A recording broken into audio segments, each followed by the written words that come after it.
વડોદરા શહેરની ઓળખ શાંત અને કાયદાપ્રિય શહેર તરીકેની છે. જો કે છેલ્લા કેટલાક સમયથી કેટલાક અસામાજિક તત્વો દ્વારા કાયદો વ્યવસ્થા પરિસ્થિતિ સામે પડકારો મૂકતા જોવા મળે છે. શહેરના આજવા રોડ પર આવેલ એકતાનગરમાં રહેતા એક યુવકનો હાથમાં ખુલ્લી તલવાર લઈને દુકાન સંચાલક સાથે દાદાગીરી કરતો વિડીયો સામે આવ્યો છે. આ ઘટનાને લઈને બાપોદ પોલીસ તાત્કાલિક સ્થળ ઉપર પહોંચી આરોપીની હથિયારબંધીના જાહેરનામા ભંગ બદલ ધરપકડ કરી આગળની કાર્યવાહી હાથ ધરી હતી.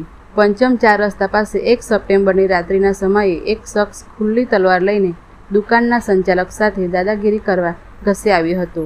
ઘટનાની જાણ થતાં જ બાપોદ પોલીસ તાત્કાલિક સ્થળ પર પહોંચી હતી અને તલવાર લઈને ફરતા જાવેદ ખાન ઉર્ફે માછો યુસુફ ખાન પઠાણ રહે એકતાનગર આજવા રોડ વડોદરાને ઝડપી કાયદેસરની કાર્યવાહી હાથ ધરી હતી.